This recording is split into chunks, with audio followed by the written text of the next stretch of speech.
दास easy learning YouTube channel को आपण मानक मु स्वागत जनाउछि। आज टॉपिक रो विषय होछि आमे आज पढिबा पिला माने इंडेफिनिट प्रोनाउन। तो इंडेफिनिट प्रोनाउन कोन, इंडेफिनिट प्रोनाउन कहा को कहा जाय, इंडेफिनिट प्रोनाउन को किमिति सहज बुझिबा आज से विषय में पढिबा। बहुत किछि इंडेफिनिट प्रोनाउन विषय में जानिबा। देखो तो अति सहज रे हला किछि न टेंशन नाही, अति सहज रे बुझिबा इंडेफिनिट प्रोनाउन हो ना। यही शब्द मानक आपणकर हेला ऑल, बोथ, फ्यू, एवरी, तापर आपन कहला समबडी, एनिबडी, एई सब वर्ड गुडी को हमें इंडेफिनिट प्रोनाउन कहतो। ई जो जति वर्ड हम कोइ बर्तमान ये सब वर्ड को इंडेफिनिट प्रोनाउन पर वाक्य रे व्यवहार करा जाय। तो आपन माने सहज रे बुझिबे कि ऑल को व्यवहार करा जाउची, आपनकर बोथ को व्यवहार करा जाउची, फ्यू को व्यवहार करा जाउची। तो ए सब को बुझिबा पाई ए सब शब्द को तो व्यवहार कोठी होची सहज जानिबा पाई, सहज मन के पाई आपण मानन पे सुंदर उदाहरण ले आस्ति, उदाहरण ले आस्ति। देखंतु ए लिखाइ पर मु चारटी वाक्य लिखिछि। तो फर्स्ट सेंटेंस टी मोर होची शुभम इज माय फ्रेंड।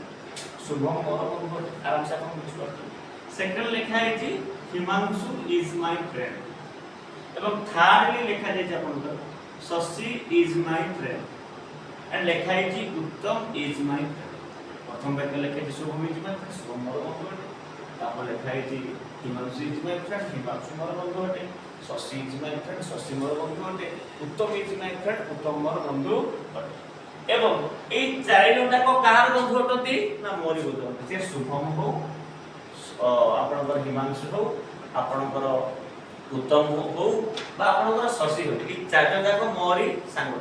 तेणु चारि जण को नाम आउ थरे बारंबार न लेखिकी मु गुटे वर्ड दे सेठी कोन ऑल आर माय फ्रेंड्स। ए जो फ्रेंड थिला जण जण बोली कोन फ्रेंड रहउची, आपनकर सिंगुलर रहउची, एक वचन रहउची। जेतरे से माने चार जण को पाई मु गुटे वर्ड लखिली आपनकर ऑल आर माय फ्रेंड्स। आराम से बुझि परथे ता माने समस्ते मोर बंधु अटନ୍ତି। त से समस्ते भितर शुभम भी आछी, शशि भी आछी, हिमांशु आछी, उत्तम भी आछी। ए चारि जण जाको मोरी बंधु अटନ୍ତି। ऑल आर माय फ्रेंड ए सिंगुलर थिला बोली आपनकर फ्रेंड लागतला, एठी प्लुरल हैला आपनकर फ्रेंड्स लागला। आशा करछु बुझि परथे। ता माने आबले मूलरु को जाय छै आपनको बा प्रोनाउन स्टार्टिंग डेफिनेशन आपको को जाय छै कि नाउन बदल रे जे व्यवहार हुए ताको हम प्रोनाउन कहथौ।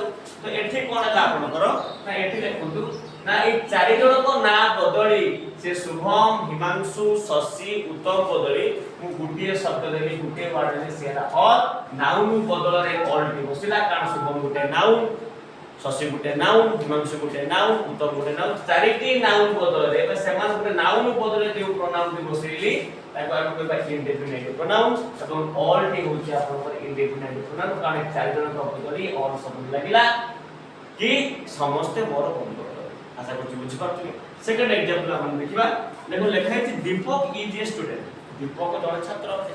सेकंड आकार लिखा है आपनकर पवित्र इज ए स्टूडेंट। दीपक जण छात्र अटे, पवित्र जण छात्र अटे। सेई दी जण को छात्र दी जण दीटा वाक्य को जोड़ीबा पाई आमे गुटिया वाक्य दी वाक्य गुटिया वाक्य करते ना बोथ आर स्टूडेंट्स। दुहे संबंध छात्र अटନ୍ତି, दी जण छात्र अटନ୍ତି। तरे बोथ भितरे दीपक भी आसुची, बोथ भितरे पवित्र भी आसुची। तो दीपक गुटे नाउन, पवित्र गुटे नाउन। दीटा नाउन को बारंबार व्यवहार न करी दीटा नाउन टाइम रे सिंगल वर्ड व्यवहार कली कोन ना बोथ। बोथ आर स्टूडेंट्स, दी जण जाक छात्र अटନ୍ତି। ता अर्थ जेउ प्रोनाउन आपनकर नाउन बदले व्यवहार होछि त प्रोनाउन कहि जो। तो एई सब प्रोनाउन का हम कहबा इंडेफिनिट प्रोनाउन। आशा करछि समस्त बुझि पारथिबे। नमस्कार।